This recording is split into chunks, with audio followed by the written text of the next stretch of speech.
إن الحمد لله نحمده ونستعينه ونستغفره ونعوذ بالله من شرور أنفسنا ومن سيئات أعمالنا من يهده الله فلا مضل له ومن يضلل فلا هادي له أشهد أن لا إله إلا الله وحده لا شريك له وأشهد أن محمدا عبده ورسوله لا نبي بعده أما بعد. Jemaah sekalian rahimani wa rahimakumullah, di antara kaedah memahami nas atau dalil syar'i atau ada pelajaran sebagaimana dulu pernah kita pelajari beberapa hal darinya, pelajaran kaedah-kaedah memahami nas dan dalil syar'i agar tidak terjadi keterbingungan ketika merasa ada dalil-dalil yang bertabrakan atau dalil-dalil yang memang tidak terpahami dengan baik, kemudian kita tidak mampu atau tidak bisa memang untuk menyimpulkan hukum dari permasalahan tersebut. Di antara kaedah dari itu yang akan kita angkat insyaallah pada malam ini adalah suatu kaidah yang disebut al-amru ba'da al-hadri yadullu ala hukmil fi'li qabla al-hadri. Itu kalau bahasa Arabnya, Pak. Al-amru ba'da al-hadri yadullu ala hukmil fi'li qabla al-hadri namanya. Kalau diterjemahkan begini, Pak. Perintah setelah larangan, itu perintah tersebut menunjukkan hukum perbuatan yang diperintahkan, itu sehukum dengan hukuman sebelum adanya larangan. Nah, ini agak sulit kalau malah bahasa Indonesia. Gini nih, simpelnya kalau pakai contoh gampang, Pak. Sampean melihat anak sampean main game dan permainan tersebut mubah misalnya. Permainannya saya tidak tahu main game itu apa aja, Pak. Puzzle lah, main puzzle misalnya di handphone. Ya, fadhal main, dibiarin taib. Ini masih waktu duha. Kira-kira jam 11 misalnya. 11 siang. Kalau bahas kita siang sebutnya. Kalau secara syariat itu duha, waktu duha. Sampai diemin. Kemudian berkumandang azan, kira-kira jam 11 lewat 50, kalau sekarang jam 11 lewat berapa lupa. Oke, azan. Otomatis sampean melarang anak sampean untuk main game. Nah, sholat, ayo ikut bapak ke masjid. Oke. Berarti sekarang anak tersebut dilarang main game di momentum awal-awal waktu sholat zuhur. Diajak oleh bapaknya untuk ke masjid. Setelah selesai sholat zuhur, ba'diyah pulang ke rumah, bapak itu bilang ke anaknya, sekarang silahkan main game lah kamu. Perintah. Setelah sebelumnya ada larangan. Perintah setelah larangan itu menunjukkan hal tersebut hukumnya kembali ke asalnya sebelum dilarang. Gimana, Pak? Paham ya sekarang ya?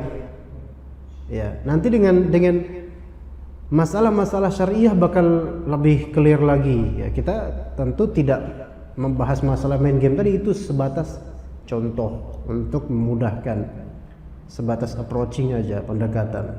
Ya, jazakallah khair. Jadi kaedahnya al-amru ba'dal hadri yadullu ala hukmil fi'li qabla al-hadri. Perintah setelah larangan itu menunjukkan hukum perbuatan tersebut kembali ke asal sebelum dilarang. Ya. Jadi dalam hukum taklifi, syar'i taklifi, ada 5 hukum jemaah sekalian. Pertama wajib, paling tingginya wajib. Nama lainnya wajib ya ada beberapa lain, hatam, fardu, faridah, ya itu wajib semua tuh. Ada hukum yang lebih ringan darinya yaitu sunnah, mandub, mustahab, masnun, itu istilah-istilahnya. Kemudian yang ketiga mubah, mubah itu boleh. Mubah itu boleh seperti jaiz, mubah boleh. Yang keempat makruh. Yang kelima haram atau muharram. Itu hukum, namanya hukum taklifi namanya Pak, hukum pembebanan. Dalam nas-nas syar'i itu kita seringkali melihat kalau enggak perintah larangan, perintah larangan, perintah larangan. Ya. Dan kadang-kadang dalam beberapa dalil itu menunjukkan sesuatu yang tadinya dilarang, kemudian malah diperintahkan untuk melakukannya. Nanti ada contoh-contohnya.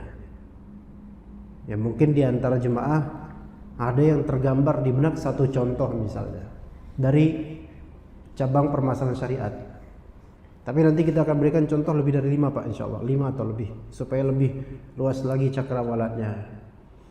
Maka penjelasannya begini jemaah sekalian, fa in kanat qabla an-nahi tufidul wujub afadatil wujub. Kalau perintah tersebut, hal yang diperintahkan tersebut setelah dilarang, sebelum dia dilarang itu hukumnya wajib, maka setelah diperintahkan hukumnya menjadi wajib lagi. Kalau tadi misalnya wa in kanat qabla an-nahi tufidul istihbab afadatil istihbab.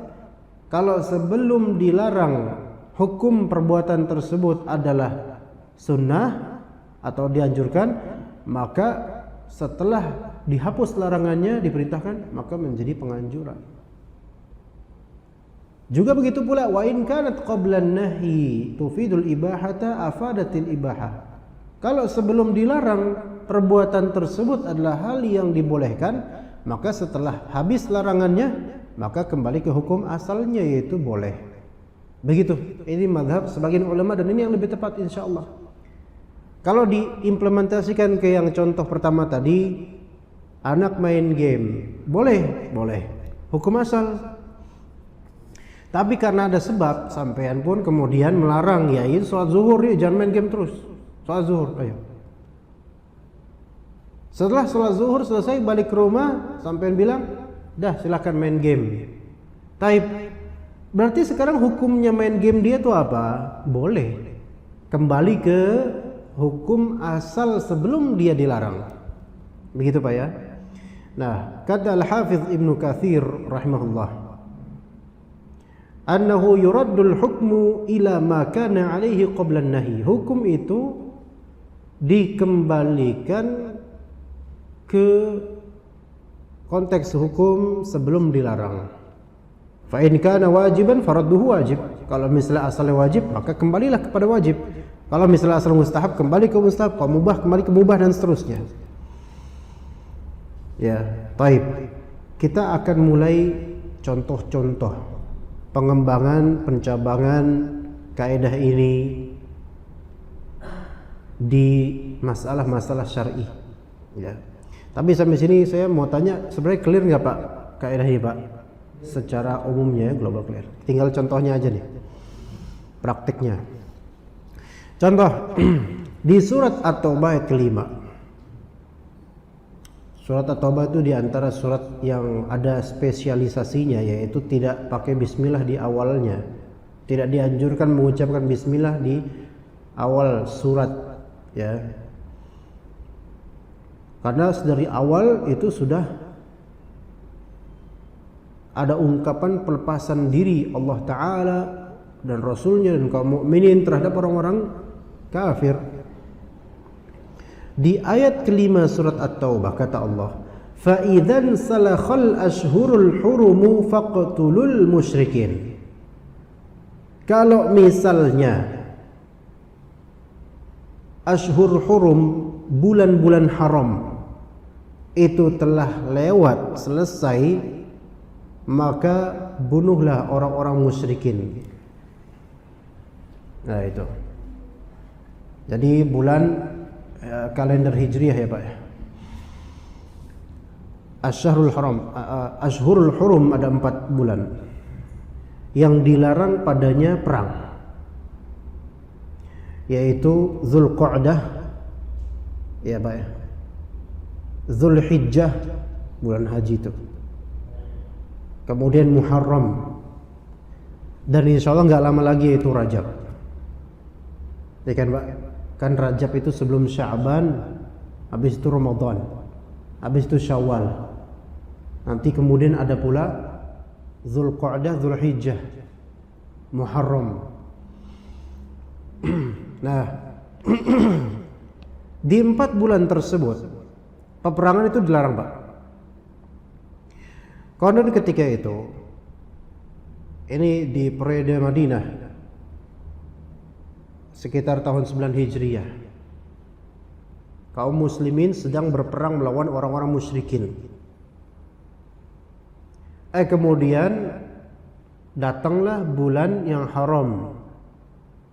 Tadinya perang tersebut diwajibkan untuk memerangi orang musyrikin, membunuh mereka kan dalam konteks perang. Tapi ketika datang bulan-bulan haram, maka Allah larang. Tahan dulu. Dilarang padahal sebelumnya diwajibkan Pak. Maka kata Allah, fa idzan salakhal ashhurul hurum faqtulul musyrikin. Kalau nih bulan haram itu telah lewat, maka perintahnya apa? Diperintahkan oleh Allah, bunuhlah orang-orang musyrikin. Ya. Berarti di sini ada 3 keadaan nih. Keadaan pertama, konteks dasarnya awalnya yaitu berperang, harus membunuh orang-orang musyrikin ketika itu. Kemudian datang konteks kedua, datang bulan haram. Enggak boleh ada peperangan, enggak boleh ada adza atau menyakiti siapapun, enggak boleh di bulan itu. Hatta menyakiti orang musyrik sekalipun enggak boleh. Dilarang. Haram jadinya. Kemudian selesai Ashhurul Hurum itu beralih ke perintah lagi. Maka kaidah ini menentukan perintah setelah larangan itu dikembalikan kepada hukum sebelum dilarangnya hal tersebut, yaitu berarti di sini kembali ke wajib. Maka ketika itu kaum muslimin harus atau wajib untuk berperang lagi, melawan orang musyrikin lagi. Lewat sudah Ashhurul Hurum. Ini salah satu ayat. Makanya ayat ini jemaah sekalian bisa dibawa oleh orang-orang kafir, liberal, atau yang nggak paham syariat. Lihat Islam. Faqtulul musyrikin, bunuhlah orang-orang musyrikin. Ya, lihat betapa Islam mengajarkan terorisme kata mereka. Dalilnya Pak, di antara ini lihat At-Taubah ayat 5. Ya. Nanti kalau sampean diajak beradu argumentasi Pak, mereka kemudian akan menyebutkan beberapa ayat yang memerintahkan untuk membunuh orang-orang musyrikin. Kalau misalnya terjemahan Letterlech aja kalah, sampean udah ya benar juga ya, agama saya kayak gini ternyata. Padahal ini konteksnya ketika itu khusus cerita tentang hal kejadian ketika itu. Dan juga ada dirasat khusus dengan kaedahnya untuk ayat ini. Setelah tadi kita sampaikan masalah kaidah ini, penerapannya untuk ayat At-Taubah ayat 5 ini, maka tidak tergambar disampaikan bahwasanya sekarang 2020 kita harus membunuh orang-orang musyrik. Enggak gitu kan pemahamannya, enggak. Karena pemahamannya disesuaikan dengan konteks ketika itu lagi perang. Nah begitu. Jadi memahami ayat kadang-kadang itu perlu betul, bukan kadang, selalu perlu dengan kaidah-kaidah yang diterapkan oleh ulama. Nah, makanya kita kalau baca Al-Quran memang bagus kalau baca juga terjemahannya, alhamdulillah. Tapi alangkah lebih baik kalau kita baca juga buku tafsirnya, supaya pemahamannya itu tidak semau kita, tapi pakai bagaimana para ulama memahaminya. Itu contoh pertama jemaah sekalian. Memang contoh tersebut tidak ada di keseharian kita. Contoh yang kedua, perkataan Nabi sallallahu alaihi wasallam kepada seorang sahabiyah, seorang perempuan dari kalangan sahabat. Idza aqbalatil haidatu fatrukis salata fa idza dhahaba qadruha faghsili 'anki ad-dama wa shalli. Idza aqbalatil haidah, jika masa haid telah tiba, masa haid telah tiba, berarti darah haid telah keluar, fatrukis shalah, maka tinggalkanlah salat. Berarti larangan salat. Enggak boleh perempuan haid salat, gitu loh. Ya, perempuan haid enggak boleh salat. Perempuan yang sedang haid. Ini larangan, haram salat pada orang perempuan tersebut. Ya, maka kalau misalnya kaum muslimin yang enggak salat, berapa orang muslim yang enggak salat, mungkin mereka menerapkan dalil ini. Tapi dalil ini buat perempuan. Atau jangan-jangan mereka ada uzur haid juga, itu jangan-jangan. Saya dari bukan pasar ya, di depan itu apa namanya, Pak? Dibilang pasar bukan, dibilang bukan, dagangan banyak, itu apa, Pak? Food court ya. Food court pinggir jalanan. Ya, saya habis makan sate kikil, Pak. Ya, lapar soalnya. Ya. Itu saya lihat dekat lagi azan ada yang mesen dan duduk di dekat bambu-bambu sebelah sana itu. Ini mau maghrib kok malah bukannya mungkin ke masjid atau ke rumah, tapi malah nyari makanan. Ya saya juga sih, tapi kan saya mau ke masjid habis itu. Dan saya mikir ini para pedagang di sini mereka standby terus. Ada terdengar suara azan pun nggak tahu dah mereka bergerak apa enggak, saya nggak tahu. Ya, itu kebanyakan banyak dari kaum muslimin kok seolah-olah menerapkan hadis ini gitu loh. Padahal yang dilarang oleh Nabi itu perempuan doang yang haid pula gitu loh. Dan itu pun perempuan haid banyak yang pengen sholat sebenarnya gitu. Lah ini haid kagak, nifas kagak, ngelahirin enggak, hamil enggak, sholat enggak. Kayak gitu. Nah, kita kembali ke dalil fatrukis sholat. Tinggalkanlah sholat. Ini kan berarti apa? Larangan dari Rasulullah. Enggak boleh sholat. Padahal sebelumnya sholat itu wajib nggak, Pak, atas perempuan ini? Wajib pas di keadaan normal. Tapi karena ada momentum haid dilarang. Nah, kata Nabi kemudian faidza dhahaba qadruha. Kalau misalnya kadar haid tersebut telah selesai, ya. Ini nanti ada rincian tapi nggak saya rinci di sini. Pokoknya yang penting telah selesai lah darah haidnya. Perempuan yang lebih tahu. Maka kata Nabi, faghsili 'anki dama, maka cucilah olehmu darah haid tersebut. Yang dicuci ya sebenarnya kemaluannya, ya dicuci. Wa shalli, dan salatlah kamu wahai perempuan. Jadi sebelum dicuci nggak boleh salat dulu, Pak. Wah, udah putus nih, udah nggak haid lagi nih, mau salat nggak boleh, ya mandi dulu, bersihin dulu, mandi dulu. Ya. Kemudian perintah Rasulullah apa kemudian? Salatlah. Ini berarti diperintahkan salat setelah sebelumnya dilarang. Sebelum dilarang ya diperintahkan salat juga. Karena perempuan sama seperti kita, kalau di kondisi normal salat wajib. Berarti setelah haid wajib atasnya salat. Kenapa? Kembali ke hukum asal dia sebelum dilarang sholat, dia memang asli wajib sholat. Nah ini, jadi tadi penerapan kaidah al-amru ba'dal hadri yadullu ala hukmi al-fi'il qabla al-hadhr. Perintah setelah larangan itu menunjukkan hukum perbuatan sebelum dilarangnya dia. Lanjut, ada contoh lainnya, Pak. Perkataan Nabi sallallahu alaihi wasallam dalam hadis yang masyhur, hadis riwayat Muslim dan lainnya. Kuntu nahaitukum an ziyaratil quburi fazuruha fa innaha tudzakirukum al-akhirah. Saya dulu sempat melarang ziarah kubur. Ya. Jadi ada fasenya itu ziarah kubur di awal Islam dilarang, Pak. dilarang ziarah kubur dalam Islam di masa Nabi SAW. Pernah. Awalnya begitu.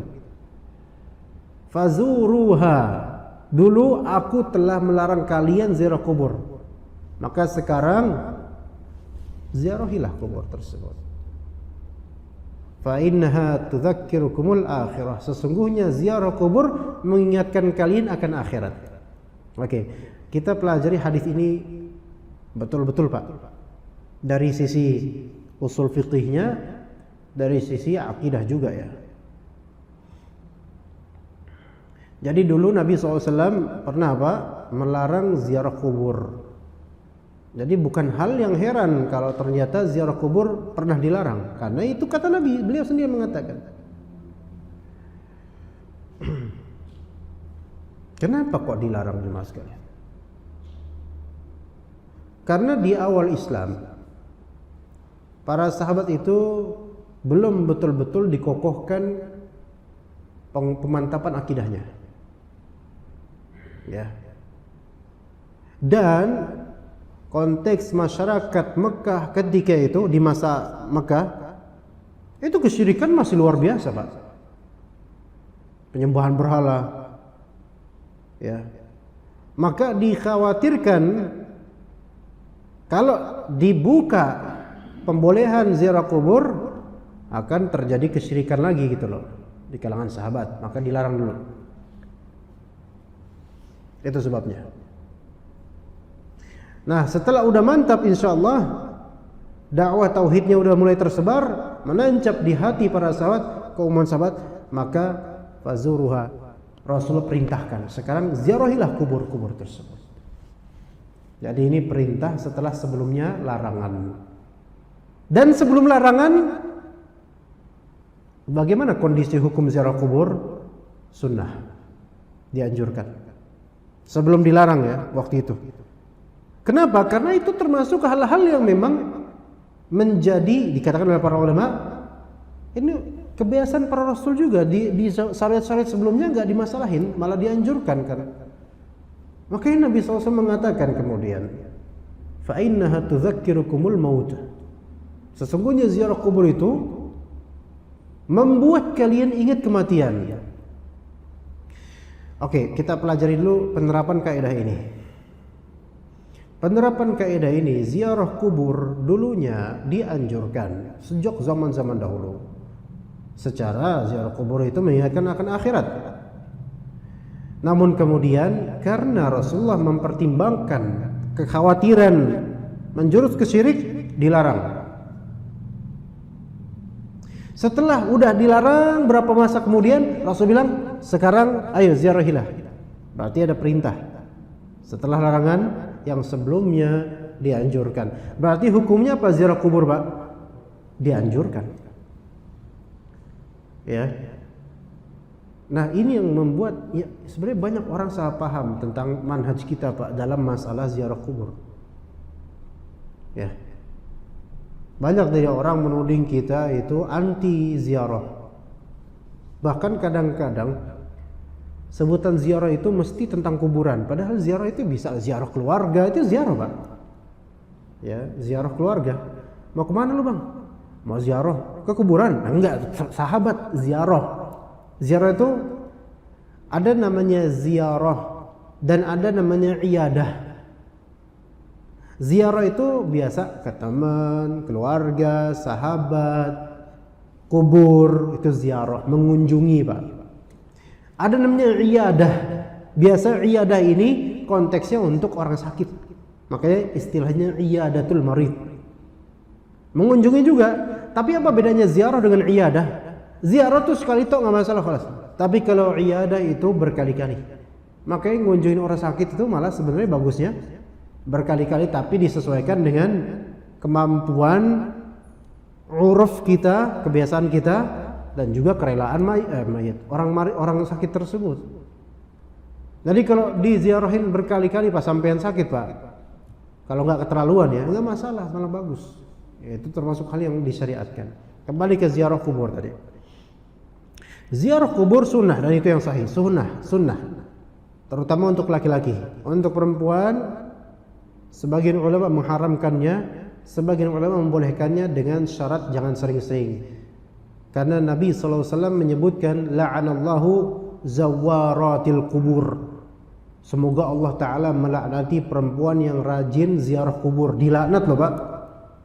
Lalu bagaimana dengan beberapa MT, majelis ta'lim, yang mengadakan wisata religius ke kubur-kubur khusus emak-emak? Banyak Pak? Banyak itu. Bahkan lebih banyak daripada bapak-bapaknya. Bapak-bapaknya kerja banting tulang di kantor, emak-emaknya wisata religius di kuburan. Yang menang siapa sekarang? Yang menang adalah pembimbingnya, turnya, dan juru kuncinya Pak. Menang duitnya. Iya, bayarannya gede. Ini bisnis. Soalnya bisnis, murni bisnis itu semua. Tapi pakai alasan wisata religius. Dan ini hak, karena kita dulu punya driver yang dulu pernah bekerja di suatu perusahaan otobus yang sering disewa itu. Dan melihat sendiri bagaimana kengerian dan kesyirikan yang terjadi. Taib, di sini ziarah kubur. Kenapa Rasulullah memerintahkan ziarah kubur? Itu dia. Sebenarnya ziarah kubur itu Pak cuma dua tujuannya. Satu, mengingatkan kematian. Dua, mendoakan mayit. Dah, selesai. Khalas. Itu Pak. Jadi harus diingat, ziarah kubur itu batasan tujuannya cuma dua. Mengingat kematian dan mendoakan mayit. Selain itu tidak Pak. Ya mungkin ada yang ketiga, mungkin membersihkan kuburan mungkin dari kotoran, itu boleh gitu loh, itu boleh, tapi bukan sesuatu yang sampai dianjurkan, enggak, itu boleh saja. Membersihkan saja Pak. Adapun menabur bunga tidak, itu adalah kebiasaan Nasrani. Ya, kebiasaan Nasrani, ya. Kalau bisa sampai melarang mengatakan selamat hari Natal karena menyerupai Nasrani, maka sampean juga harusnya jangan menabur bunga di kuburan karena itu kebiasaan mereka. Baik. Jadi ziarah kubur tujuannya kata Nabi sallallahu alaihi wasallam tudzakirukumul akhirah, mengingatkan kematian, mengingatkan akhirat. Itu pertama ini banyak dilanggar Pak di kebiasaan kita. Karena justru banyak orang ke kuburan demi lulus Eptanas, kalau zaman dulu ya. Sekarang apa namanya nggak tahu dah. UAN kali ya sekarang namanya. Demi skripsi, demi dagang, ini semua malah bukan mengingatkan akhirat, malah justru mengkiblatkan hatinya demi dunia di kuburan gitu loh. Jadi syaitan berhasil membelokkan tujuan. Ya, kan lucu kalau harusnya ke Beos, dia malah ke Bekasi, kan jauh Pak. Beos Jakarta Kota, dia malah ke Bekasi, belok Manggarai balik ke Bekasi, kan lucu. Kebalik. Ya. Yang pertama saja itu gagal, banyak dari kita gagal Pak. Yang kedua, mendoakan mayit. Lah ini malah kebalik, minta sama mayit. Mayitnya butuh didoakan. Lah ini malah banyak yang minta sama mayit dengan alasan tawasul dengan orang soleh yang sudah wafat supaya dekat sama Allah, supaya bisa disampaikan ke Allah.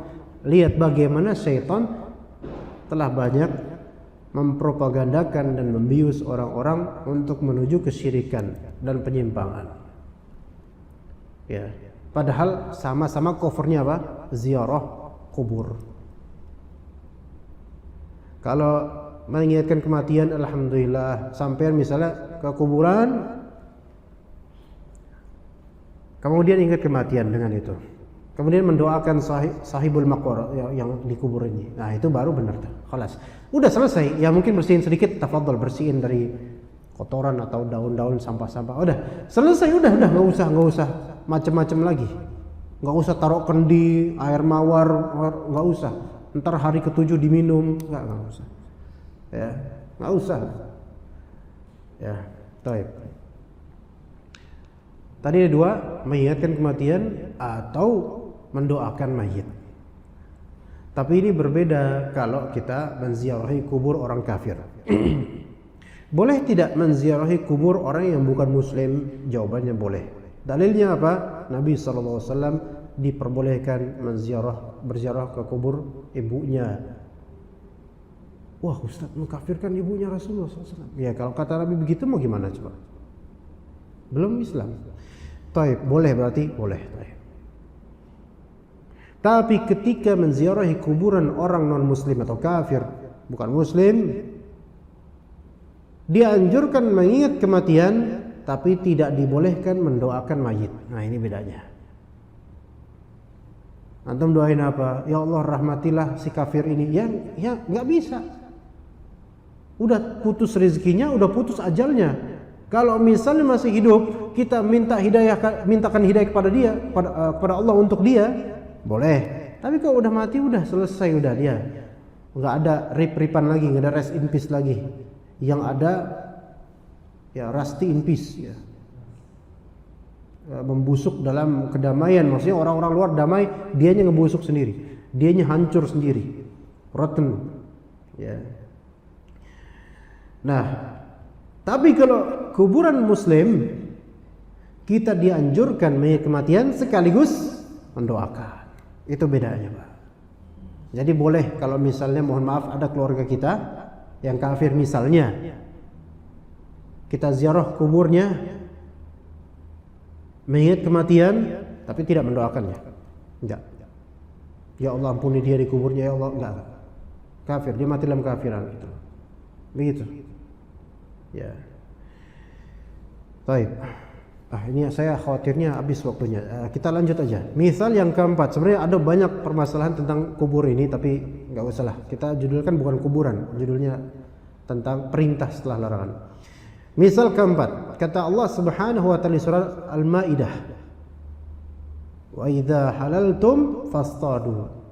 Kalau kalian sudah tahallul, maka silahkan berburu. Ini yang udah pernah haji, insyaallah paham. Yang udah pernah umrah, insyaallah paham. Yang belum, insyaallah akan umrah atau haji segera, insyaallah taala. Wa idza halaltum fastadu. Jika kalian sudah tahallul, maka fadhal, silahkan untuk berburu. Jadi Pak, qatlus sayd, membunuh berburu, itu pada asalnya mubah. Orang mau berburu silahkan. Tapi ketika dia pakai pakaian ihram, baik untuk umrah apalagi untuk haji, nggak boleh berburu, nggak boleh membunuh binatang, ya, dilarang. Nah, udah selesai tahallul nih, jangan cukur. Ya biasanya kalau habis Safa Marwah kan, ya Pak ya, cukur tuh. Kadang ada yang cukur yang di Marwahnya, ada tukang cukur yang di ganggang Mekah itu, dicukur selesai. Antum langsung berburu di situ. Tapi saya nggak tahu berburu apa itu. Ya sekarang udah modern. Antum mau ke padang pasir nyari dop gitu. Tapi fadhol dibolehkan. Kenapa? Karena pada asalnya hukum berburu boleh. Ketika dilarang karena ada sebab, yaitu berpakaian pakaian ihram, nggak boleh. Setelah selesai tahallul, maka fadhol, silahkan berburu. Itu contoh keempat. Contoh kelima, kata Allah Subhanahu wa taala di surat Al-Jumu'ah. Tadi yang sahih itu baca Al-Jumu'ah, Jumu'ah, bukan Jumat. Jumat itu jadi bahasa Indonesia. Makanya orang Jawa ini lebih sahih dalam menerapkan lafal Jumu'ah, Pak.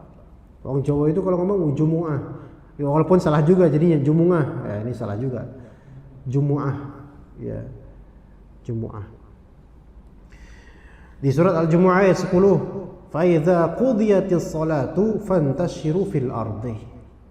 Kalau misalnya salat tersebut telah selesai dilaksanakan, maka silahkan bertebaran di muka bumi. Ini biasanya, ini konteksnya salat Jumat. Idza nudiya lis-salati min yaumil jumu'ati fas'au ila dzikrillahi wa dzarul bai'. Kalau misalnya sampean dipanggil salat Jumat, ya, ada salat Jumat nih, Allahu Akbar, Allah, berarti kan khatib sudah naik mimbar, azan Jumat. Maka bergegaslah menuju zikrullah, salat, menuju masjid.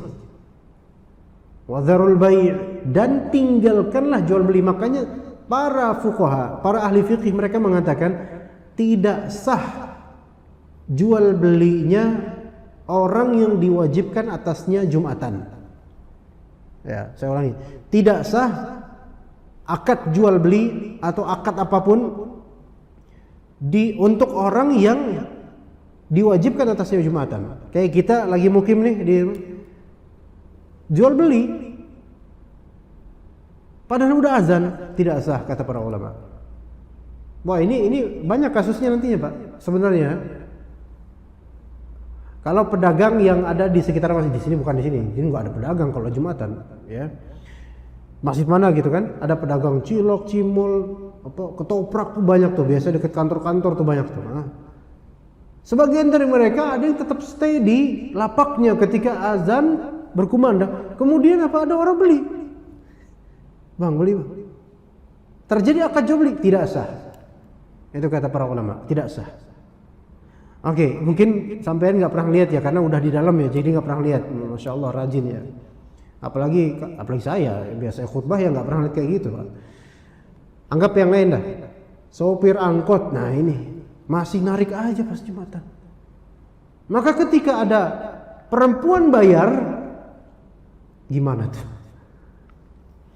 Sementara ini supir angkot bukan musafir, bukan. Orang biasa yang mukim di daerah situ. Maka dia tidak halal itu hartanya dari pembayaran tersebut. Ya, perempuannya juga seharusnya berilmu juga. Dia bilang, Pak, bang kok masih narik bang? Ini kan Jumatan, masa nggak Jumatan gimana sih, kata ibu-ibunya. Kalau udah naik tuh, ya, lah ibu sendiri tahu saya harus Jumatan, ngapain naik angkot saya gitu. Sama-sama serba salah kok kayak gitu kan. Jadi nggak bisa, nggak sah nikah pas lagi Jumatan. Kalau ini nggak ada, ini impossible ini. Nikah pas Jumatan ya nggak sah. Kecuali kalau laki-lakinya musafir. Nah ini bisa. Karena musafir tidak wajib Jumatan. Ya. Tapi saya pikir nggak ada, jarang kayak gitu ya, susah ditemukan insya Allah. Oke, nah jadi pas dikumandangkan azan itu sampai selesai sholat Jumat 2 rakaat tersebut selesai itu, ya qudiyatis shalah, setelah selesai ditunaikan sholat Jumat tersebut, fantashiru fil ardh, maka sok bergegas, bertebaranlah di muka bumi, silahkan dagang-dagang, kerja-kerja. Makanya sebagian orang itu lebih bersemangat dagang di hari Jumat. Ini hari yang berkah Pak, ya hari berkah, tapi berkahnya bukan semata-mata dunia Pak, gitu kan ya? Iya, dianjurkan, insya Allah berpahalalah dagang setelah sholat Jumat misalnya.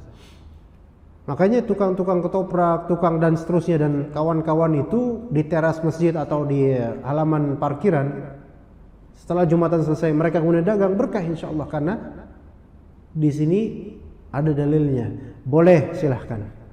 Baik, sekarang apa hukumnya berpencar berdagang setelah selesai sholat Jumat? Hukumnya kembali ke hukum asal sebelum dilarang. Akadnya sah, boleh, berkah. Begitu. Ya, jadi ini dalil. Ya, tentang diperbolehkan, tentang juga dalil tentang dilarangnya akad jual beli dan semisal akad ketika azan berkumandang Jumatan sampai selesai sholat Jumat. Ya. Adapun sholat-sholat lainnya akadnya sah Pak. Kayak nanti sholat Isya nih, imam udah baca surat, orang udah sholat, masih ada yang jual beli di situ misalnya. Sah nggak jual belinya? Sah. Cuman nggak etis aja. Ya. Orang berdagang untuk akhiratnya, dia berdagang malah di sana, gitu kan. Taib. Misal berikutnya ya ikhwas sekalian. Yang ke-6 ini contoh ke-6. Kata Allah Subhanahu wa taala, "Fa idza tatahharna fa'tuhunna min haitsu amarakumullah." Jika perempuan-perempuan tersebut telah suci, maka datangilah mereka sesuai dengan yang diperintahkan oleh Allah kepada kalian. Nah ini bahasanya mujmal ya, global, ambigu ya. tapi maksudnya fahamlah. Jadi yas'alunaka 'anil mahid. Mereka bertanya kepada engkau wahai Muhammad tentang perempuan yang haid. Qul huwa adza, ketahuilah momentum haid itu enggak enak. Fa'tazilun nisaa fil mahid. Maka sendirikanlah perempuan ketika lagi haid. Nah, Islam menengah, Pak. Orang Yahudi dulu kalau misalnya ketahuan istrinya haid, diasingkan di rumah kosong, enggak diakui. Ya, dianggap najis secara zat. Nasrani enggak kenal kayak begituan. Enggak kenal mau haid kayak mau enggak tetap dijima. Itu Nasrani. Islam di tengah. Perempuan haid tidak najis secara tubuhnya, yang najis adalah darahnya, dan tidak boleh menikmatinya di bagian antara pusar sampai lutut. Enggak boleh sama sekali. Adapun selainnya silahkan. Namun kalau dikhawatirkan sang suami sangat terangsang walaupun bukan itu bagian itu, maka sebaiknya jangan. Kaifa atazilun nisaa fil mahid. Sebagian dari ulama mengatakan, mohon jangan tersinggung Pak, karena saya juga kena. Kasihan sekali pria-pria yang hanya beristrikan satu. Ketika istrinya haid, dia ikutan haid. Ketika istrinya nifas, dia ikutan nifas. Sampean tahulah karena udah pengalaman. Udah mengalami bertahun-tahun, berpuluh tahun bahkan ya. Ala kulli hal seperti itu. Nah, dilarang fa'tazilun nisaa fil mahid. Ya. Namun kemudian kata Allah Taala di berikutnya, fa idza tatahharna fa'tuhunna min haitsu amarakumullah. Ketika perempuan tersebut sudah suci, nah, sudah suci ini sudah bersih dari, sudah tidak haid lagi dan sudah bersih darahnya dan kemudian sudah mandi, silahkan datangilah istri tersebut dari jalur yang Allah perintahkan kepada kalian. Apa maksudnya? Dari jalur yang dibolehkan oleh Allah Ta'ala. Kemaluan depannya. Adapun yang belakang tentu tidak boleh. Maksudnya tidak, ya, saya tidak mau bicara ke sana lah. Tidak enak ya. Nah, ala kulli hal di sini ada apa? Ada perintah untuk mendatangi istri untuk jima setelah sebelumnya dilarang untuk jima, Pak. Maka hukum jima setelah diperintahkan jima ini, apa hukumnya? Hukumnya kembali ke hukum sebelum dilarang. Sebelum dilarang jima karena haid, apa hukumnya? Hukumnya boleh, diizinkan, bahkan dianjurkan, gitu kan? Nisa'ukum harthul lakum fa'tu harthakum anna syi'tum. Istri-istri kalian itu adalah ladang kalian, ladang untuk kalian, maka datangilah ladang kalian, terserah kalian gitu, dengan cara terserah kalian. Ya. Kalau kita punya ladang kan, ini ladang milik kita, terserah kita mau ngelola kayak gimana kan. Pun begitu dengan istri kita, terserah kita bagaimana menikmatinya selama tidak sampai ke hal yang dilarang oleh Allah dan Rasulnya, seperti menjima'nya lewat dubur misalnya.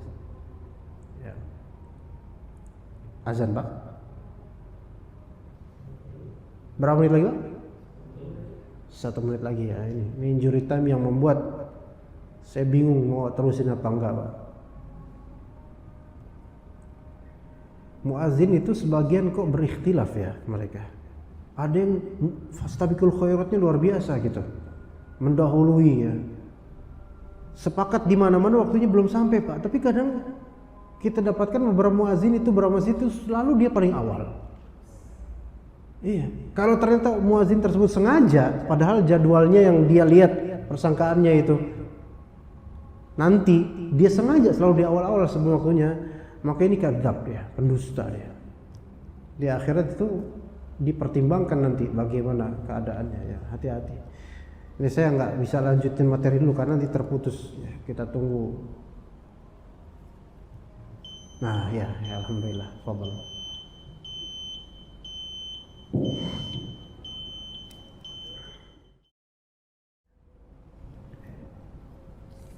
Bismillahirrahmanirrahim. Alhamdulillah wassalatu wassalamu ala Rasulillah, amma ba'd. Terakhir tadi kita bahas tentang ayat fa idza tatahharna fa'tuhunna min haitsu amarakumullah. Dan ketika perempuan-perempuan atau istri-istri tersebut telah suci, maka datangilah mereka. Perintah. Jadi perintah mendatangi atau menjimai mereka ini menjadi apa? Mubah, diizinkan setelah sebelumnya dilarang. Ya. Atau malah dianjurkan gitu loh. Tadinya dilarang. Tapi kita menuju misal yang ketujuh, dan itu misal yang terakhir dari kaidah ini. Perkataan Nabi sallallahu alaihi wasallam, "Nahaitukum 'an luhumil adhahi an ta'kuluha ba'da thalathin fakulu."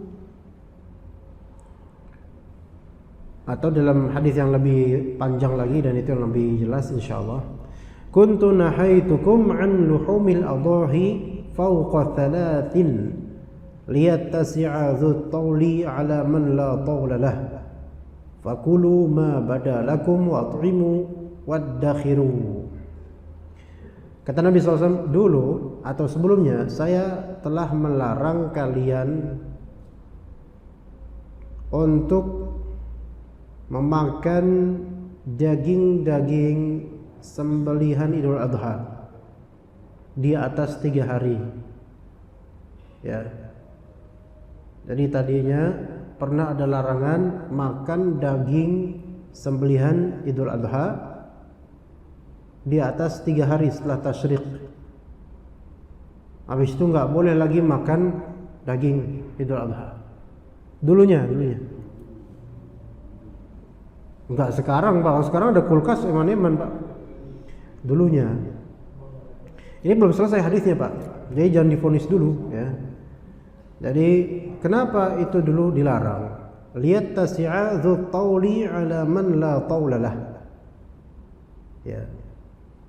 Ini supaya pada cepat ngabisin gitu. Intinya begitu, Pak.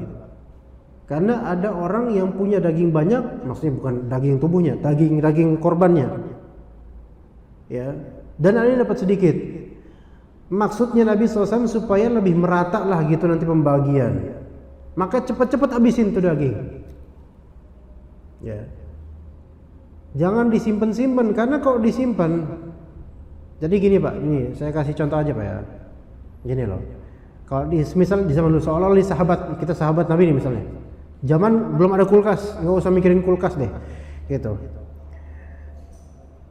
Saya nyembelih nih. Ada beberapa bapak di sini juga menyembelih korban, banyak. Dan ada beberapa bapak-bapak yang tidak menyembelih.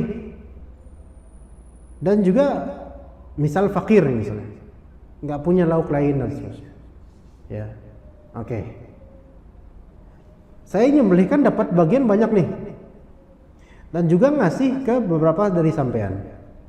Kalau sampean yang mohon maaf fakir, dagingnya simpen terus, lebih dari 3 hari disimpan, sementara yang di sini masih mengendap nih, yang punya daging banyak nih, ini mau dikasih ke siapa? Paham nggak Pak maksudnya Pak? Orang kan ketika itu masih dikit Pak, nggak kayak sekarang.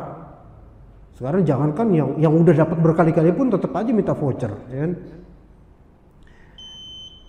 Bentar dulu, ya. Maksudnya mana tadi saya? Ya pokoknya gitu Pak ya. Jadi supaya cepetin habisin, ya, biar ini daging bisa keluar lagi buat sampean, gitu loh. Karena mau disalurin kemana, gitu kan? Nah, tadinya dilarang kayak gitu Pak. Cuman kemudian, fakulu ma badalakum wa at'imu waddakhiru. Maka sekarang kata Nabi, sok silakan makan bebas, makan mau kapan kayak gitu makan silakan. Dan berikan makan orang lain silahkan, simpan silahkan. Ya, jadi pernah terjadi pelarangan makan daging hewan kurban setelah hari tasyrik, setelah tiga hari setelah hari Id. Habis itu nggak boleh ada lagi yang makan daging kurban. Akhirnya kan orang-orang berlomba-lomba untuk cepet-cepetan ngabisin daging kurban. Nah setelah habis, yang fakir misalnya habis daging kurbannya, disalurin lagi ke dia, gitu kan ya. Jadi terbagi rata gitu. Nah, kalau sekarang ini ya nggak bisa kayak gitu. Orang mau simpen silahkan. Bahkan nimbun di kulkas isi daging kurban doang, fadol. Ya, bahkan ada beberapa jemaah bukan ke masjid nggak pernah. Giran ada kupon, masya Allah, banyak masjid dikunjungi itu. Ya, begitu. Akhirnya disimpan. Sekarang nggak apa-apa, Pak. Jadi nggak masalah. Asalnya menyimpan daging boleh tidak boleh. Dan kenapa kita nyimpan daging di lemari es, kulkas? Karena bisa cepat basi dia. Kenapa basi? Karena kelakuan orang-orang Bani Israel zaman dulu tuh, Pak. Dulu makanan tuh nggak ada yang basi. Tapi gara-gara kelakuan Bani Israel yang melanggar larangan Allah, akhirnya Allah Ta'ala jadikan makanan bisa basi. Begitu, ya. Wallahu ta'ala alam, itu yang bisa saya sampaikan. Jazakumullah khairul jaza. Sallallahu ala nabiyina Muhammad wa ala alihi wa sahbihi ajma'in. Kita cukupkan sampai sini. Subhanakallahumma bihamdika asyhadu an la ilaha illa anta astaghfiruka wa atubu ilaik. Assalamualaikum warahmatullahi wabarakatuh.